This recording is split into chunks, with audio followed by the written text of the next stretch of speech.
감사합니다.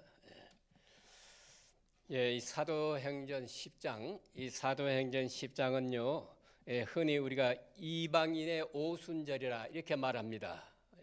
왜 그러냐 하면은 하나님의 교회의 역사가 예루살렘의 마가의 다락방에서 시작이 됩니다. 그것이 제1차적 오순절이고, 이제 그 다음에는 이 고넬료 집에서도요, 이제 이렇게 성령의 큰 역사가 이루어집니다. 그래서 두 번째 이방인의 오순절이다 이렇게 말합니다. 복음은요, 이렇게 예루살렘에 있는 성도들이 열심히 내서 우리가 해외로 나가서 복음을 전하자, 저 사람들도 건져내자, 저희들도 하나님의 백성으로 만들자, 그렇게 선교적인 그런 역사를 자기들의 마음에 생겨서 한 게 아니에요. 그러니까 하나님의 강권적인 역사로 이루어졌어요. 그러니까 저들이 자기들의 편안함, 자기 중심적인 그런 생활에 안주하려고 합니다. 그러나 하나님께서 강권적으로 이 선교의 역사를 이룹니다. 그러기 위해서 먼저 갖춰야 할 것이 있어요. 그게 뭐냐 하면은 첫째는 성령 충만이 받아야 됩니다. 그러니까 이 성령을 받지 못한 사람이 하나님의 일을 하는 것처럼 잘못되는 것은 없어요. 바로 그런 교회가 어지러워지는 이유가 바로 그겁니다. 그러니까 성령 충만, 우리 목회 신학에서 보면요, 그런 결론이 있습니다. 중생하지 못한 자가 하나님 일 한다고 하면서 교회를 허는 것이 된다, 그런 얘기가 있어요. 그래서 하나님 일한다고 하지요. 주의 영광을 위해서 일한다고 하지요. 그러나 중생하지 못했어. 그래서 자기 자신이 중생하지 않았어요. 그렇기 때문에 온갖 잘못된 방법들을 다 동원되는 거예요. 그래서 그 결과는 교회를 허는 것이 되는 것입니다. 거기에 문제가 있어요. 그때 성령 충만, 이거나 기본입니다. 그리고 성령 충만한 자만이 교회를 위해서 또 하나님 앞에 쓰여지는 것입니다. 무슨 일을 하든지 성령 충만하지 못한다면 그건 하나님이 쓰지를 않습니다. 또 그리고 쓸만한 그릇이 안 됩니다. 오로지 성령 충만만이 제일 중요하고요. 그 다음 두 번째는 뭐냐? 전적인 헌신입니다. 그럼 어떻게 헌신해야 되느냐? 친척과 고향을 떠나야 돼요. 그러니까 이거는 우리 스스로 할 수 없어요. 여러분 생각해 보세요. 집을 떠난다는 것이 쉽지 않습니다. 부부간에도 그렇고 자녀간에도 그렇고 이것 다 생각한다면은 하나님 일 하지 못하지요. 그래서 이 선교의 95%가요, 이 가정 문제 때문에 안 되는 겁니다. 그래서 이제 놀랍게도요, 여자 선교사가 65%가 통계해 보면은 성공한다고 그렇게 나와 있어요. 왜 여자들이 그렇게 될 수 있느냐? 혼자 하거든. 혼자 하기 때문에 남자들은 어딘가 좀 바보성이 있어요. 좀 있어서 여자 없이 못 사는 것 같아. 그래서 여자는 남자 없이 살 수 있어요. 그래서 아주 현실적으로 일하기 때문에 여자가 선교사에서 승리한다, 그런 통계가 나와 있습니다. 또 그러니까 헌신적으로 일한다는 것은 바로 가정 문제를 극복해야 한다, 그런 뜻이에요. 그러니까 우리가 가정을 두고 다닐 수도 없고 얼마든지 그렇게 우리가 할 수 있어야 되는 건데, 그리고 뭐 자녀 교육 다 마치고 나서 언제 선교하겠어요? 그래, 그것도 하나님께 다 맡기고 선교적으로 이 선교에 헌신적으로 하는 이럴 마음이 있어야 한다. 그래서 어떻게 해야 되느냐? 핍박을 통해서 가정을 떠나도록 그렇게 만들었어요. 안 그러면 떠날 수가 없어. 여러분 예루살렘에 있다가 로마로 가라 그래요. 갑자기 갈 수 있겠습니까? 가정을 다 등지고? 이건 우리 힘으로 못하는 거예요. 그래서 우리가 선교하게 된다는 이 얘기는 이거는 우리 힘으로 되지 않습니다. 하나님이 강권적으로 역사해서, 그러니까 핍박을 통해서 전적으로 헌신하도록 그렇게 만들었어요. 그 다음 세 번째 뭔가 하면 절대 조건이 있는데, 이것은 문화적 편견입니다. 이게 무슨 말이냐 하면은 뭐든지 공평해야 돼요. 공평해야 되는데 한쪽으로 기울이면 그걸 편견이라고 그러잖아요. 그러니까 편견을 버려야 된다. 그러지 않으면 절대로 선교할 수가 없어요. 여러분 아프리카 같은데 선교사로 마냥 간다고 생각해 보세요. 거기는 얼굴이 시커먼 사람들이에요. 우린 백인이에요.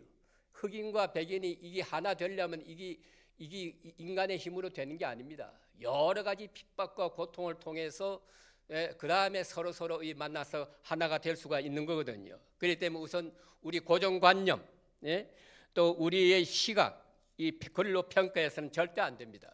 그래서 남을 정죄하고 그들대로 필요한 문화 속에 사는 거거든요. 그러면 어떻게 해야 편견을 깨뜨릴 수 있느냐? 이것도 핍박이에요. 핍박을 통해서 결국은 이래저래 여러 가지 통해서 결국은 마지막에 이제 하나가 될 수 있다 하는 그런 말씀입니다. 그러니까 고난이 흑과 백을 하나로 만들었어요. 그러니까 편견을 깨뜨렸습니다. 핍박이 이들의 생각을 바꾸어 놓았다. 또 하나는 이 사건이 이루어졌어요. 그게 무슨 말이냐 하면 책상머리에 앉아가지고 되는 게 아니고 무슨 명상해서 되는 게 아니에요. 사건이 실제로 나타났단 말이에요. 그 사건을 통해서 그렇게 하도록 강권적으로 그렇게 역사했어요. 그래서 요것 또한 중요한 것이고요. 그다음 그러니까 하나님께서 베드로에게 계시를 주었어요. 너는 묻지 말고 먹어라. 속되다 하지 말라. 이게 무슨 말입니까? 편견을 버리라는 얘기예요. 그러니까 이게 세속적이다. 그게 이제 그런 편견을 버려. 그리고 고넬료의 집에서 또 사람이 보냈잖아요. 고넬료 집에서 사람이 이제 이 말을 듣고 이제 바로 갔는데, 따라서 베드로는 2층에서 기도하다가 계시를 받았고, 또 마침 계시를 받았는데 기도하고 내려와 보니까 사람이 왔어.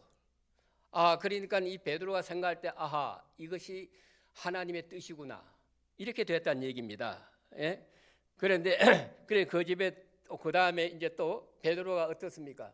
이제 이 사람을 따라가서 고넬료 집에 갔어요. 그러니까 그 따라가기는 갔는데 이스라엘 사람 풍속으로서는 이방 사람의 집에 들어가지 못하게 돼 있어요. 대화도 못하고 뭐 같이 음식 먹는 건 이는 말할 수도 없고 이렇게 되어 있는데, 결국은 베드로가 그 고넬료 집에 들어가서 하나님 말씀을 전하고 음식도 같이 먹고 세례도 베풀고 뭐 이렇게 됐다는 얘기입니다. 그러니까 큰 기적의 역사가 여기서 이루어지게 된 것입니다. 그래서 이제 역사한 것이고요. 그 고넬료, 그러니까 이 말은 고넬료를 그리스도인으로 만들기 위해서, 그래서 이방인의 선교 증인으로서 쓰기 위해서 고넬료에게 계시를 주었고 또 베드로에게 계시를 주었다. 그 쌍방 계시를 주었어요. 그 두 사람이 만나서 이제 이렇게 하나가 되는 일을 볼 수가 있습니다. 그러니까 두 사람 다 하나님 말씀에 순종했어요. 그 순종하고 있었는데, 그래서 하나님 말씀에 대해서 순종하니까 하나님 말씀을 순종하는 사람의끼리 만나니까 금방 하나가 돼. 이게 더 중요한 겁니다. 베드로하고 고넬료하고 만난 건 처음 만났어요. 처음 만났는데 만나고 보니까 몇십 년 전에 만난 것과 더 가까운 사람 사이가 되었어. 그 왜 그래요? 서로 하나님 성령 받고 순종하니까 마음이 하나가 되는 거예요. 그래서 이렇게 이루어지는 것을 볼 수가 있습니다. 그 이제 베드로에 대해서 조금 생각해 보면은, 오늘 여기 베드로가 이 피장이 집에 와 있다고 그랬어. 먼저 자기 지금 기도해 온 집이 피장이 집인데, 이것도 한번 생각해 보세요. 피장이 뭔가 하면은 동물의 가죽을 벗기는 사람. 요즘 말은 백정이에요, 백정. 그 성경에 보세요. 죽은 죽은 뭐 짐승을 만든가 이런 부정하다고 그랬잖아요. 그런데 그것을 만지는 그 집에 베드로가 들어갔다는 얘기는 뭡니까? 아하, 여기서 벌써 베드로가 편견을 버리고 이방 사람 집에 들어가서 복음을 전하고 있었다는 얘기가 됩니다. 예, 그걸 이제 우리가 알 수가 있고요. 예, 그래서 이제 민수기에도 보면 이렇게 죽은 짐승을 만지게 되면은 부정하다 그렇게 돼 있어요. 그리고 또 그런 말 그 자체 또 이스라엘 사람들이 이렇게 상대할 사람이 절대 못 되거든요. 피장이 집은. 그런데 아마 예수를 믿어서 베드로가 이제 거기에 들어갔고요. 이것도 중요한 의미를 가집니다. 이제부터 벌써 여기서 편견이 벗어진 역사가 일어나고 있지요. 그 다음에 또 하나 본문에 보면은 그 이스라엘의 식사 문화를 말합니다. 그런데 이스라엘 사람들의 그 식사 문화가 아주 까다로워요. 채소는 채소대로 담고 고기는 고기대로 담고 이렇게 닮아야 돼요. 그 레위기서에 보면은 새김질하고 쪽발난 짐승은 먹어도 괜찮고 고기도 비늘이 있는 고기는 먹어도 괜찮고 그렇게 다 규정이 되어 있거든요. 아주 까다롭습니다. 그래서 이렇게 되어 있는데 그 문화적 관념으로부터 오는 것이죠. 이것은 그래서 이건 더럽다 하면 더러운 거요. 그렇게 생각해야 됩니다. 여러분 한번 생각해 보세요. 돼지하고 소하고 생각해 보세요. 소는 좀 깨끗하고 돼지는 좀 더럽고 그렇습니까? 다 비슷비슷해요. 거의 비슷하다. 그런데 이 사람들 문화가 소는 깨끗하니까 먹어도 되고 돼지는 깨끗하지 못하고 또 깨끗하지 못하니까 이건 먹지 말자. 자기들의 문화 그렇게 정해놓은 거예요. 그래서 안 먹도록 하자. 이건 안 먹었어요. 그래서 이런 관념들, 이 하나님 앞에 이게 다 깨뜨려져야 되거든요. 그래서 너희들의 문화 생활 속에서 가장 깨끗하다고 생각되는 것, 하나님 앞에 바치라고 하는 것, 그거 바치고 어쨌든 자기들 규례가 그렇게 되어 있습니다. 그런데 베드로의 계시로 준 것은요, 여러 짐승을 보여주었어요. 보여주면서 잡아먹으라 그럽니다. 그래 베드로의 말이 못 잡아먹습니다. 나는 그런 거 안 먹었습니다. 하나님 말씀이 내가 거룩해 한 것을 너가 속되다 하지 마라. 다른 말로 한번 비약해서 볼까요? 내가 사랑하는 자를 미워하지 말라 그 말이에요. 그러니까 내가 구원하고 싶은 사람 너도 구원해야 된다. 여기서 어떤 편견도 이루어질 수가 없다.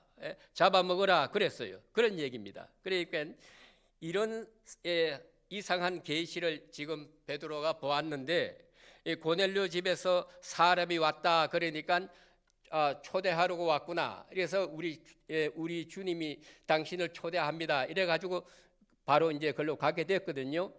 그게 이 계시를 현실 속에서 이렇게 접하는 것입니다. 그래 가야지 하고 그리고 이제 고넬료 집에 가게 되는데 오늘 이스라엘 풍속에서는 아까 말씀드린 대로 이 편견은 불가능합니다. 절대로 분명히 말씀하셨거든요. 잡아먹으라. 하나님께서 거룩하게 하신 것 속되다 하지 말라. 그래서 하나님이 사랑하는 자를 내가 사랑할 것이지 하나님이 좋아하는 일이면 너가 좋아할 것이 아니냐. 어찌 서로 비판하느냐.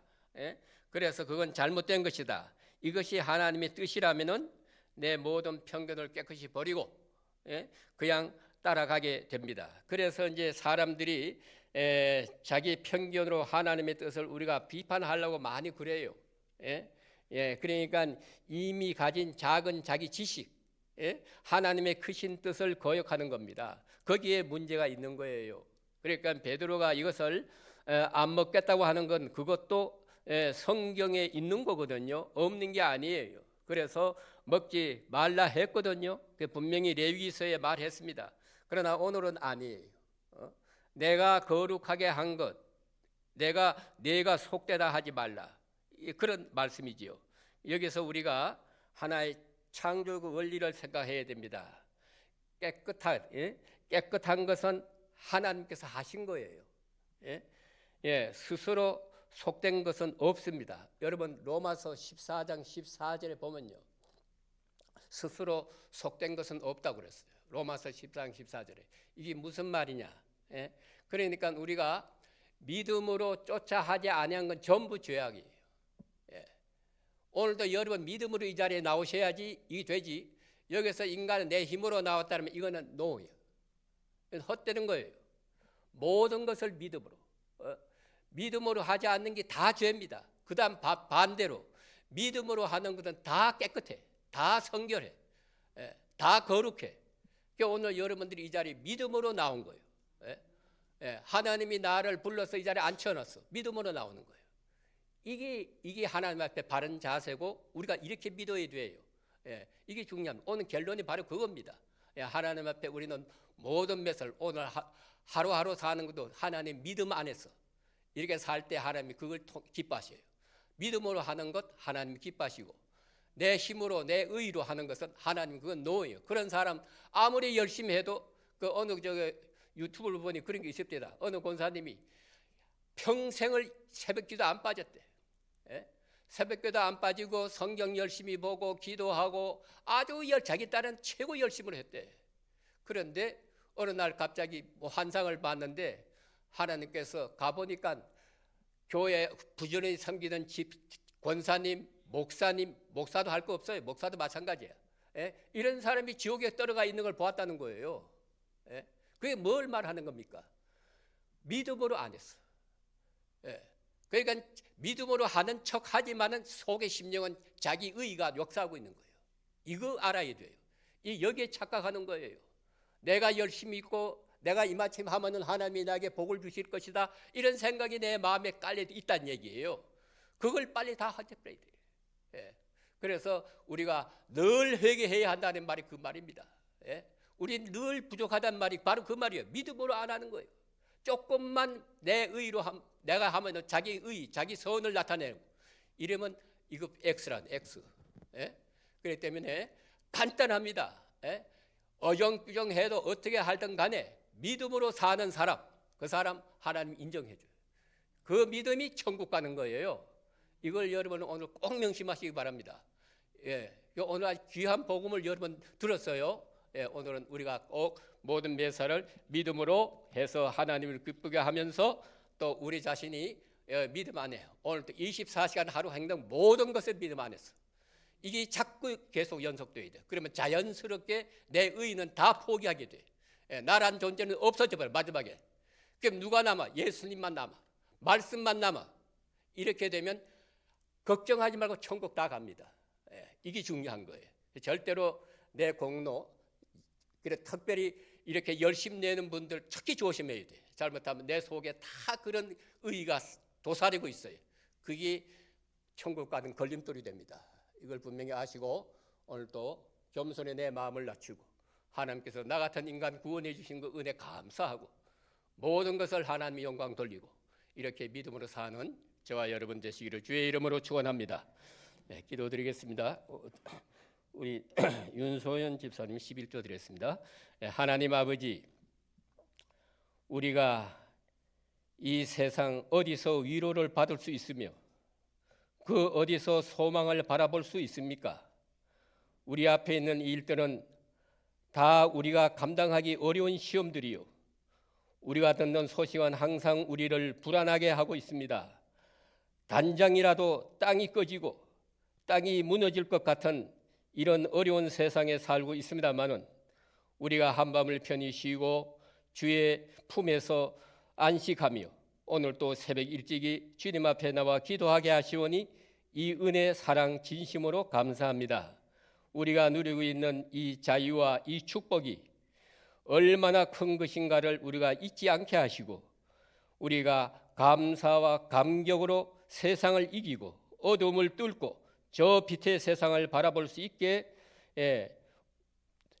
인도해 주시면 우리는 이제 앞으로는 어떤 일을 당해도 우리는 증오하는 일 없게 하시고 우리는 할 수 있게 하시고 또 끝까지 우리가 사랑하는 자로 살다가 끝까지 사랑하는 자로 죽을 수 있게 해 주시옵기를 간절히 기도합니다. 우리 마음속에 어두운 그림자가 있나 보시고 다 제해 주시며 오늘 또 우리가 비록 작은 등불이지만은 어두운 세상을 우리가 향하여 우리가 빛이며 빛으로 나가게 해 주시옵소서. 어리석고 우둔하고 나약하지만은 주의 증인으로 세상을 향해서 나가게 하옵소서. 주님 사랑하는 자 우리도 사랑하게 하시고, 또 우리도 무슨 일을 하든지 그 모든 궁극은 하나님의 영광이 있게 하시고, 무슨 말을 하든지 최선을 도모하며 화평으로 주님의 거룩한 일꾼으로 그렇게 하루를 살아갈 수 있게 인도해 주시옵소서. 오늘 또 아버지 하나님 간절히 바랍니다. 이 나라 우리 한국 교회를 구별 살펴주시고 잘못된 걸 바른 방향으로 인도해 주시오며, 이 나라가 하루속히 아버지 하나님 바로 서고 진리 안에 주여 바로 성하는 든든한 복된 나라가 되게 해 주시옵소서. 오늘 또 우리 사랑하는 성도들 하나님 특별히 이렇게 나약한 몸으로 또 병석에서 주의 위로를 기다리는 심령들도 많이 있습니다.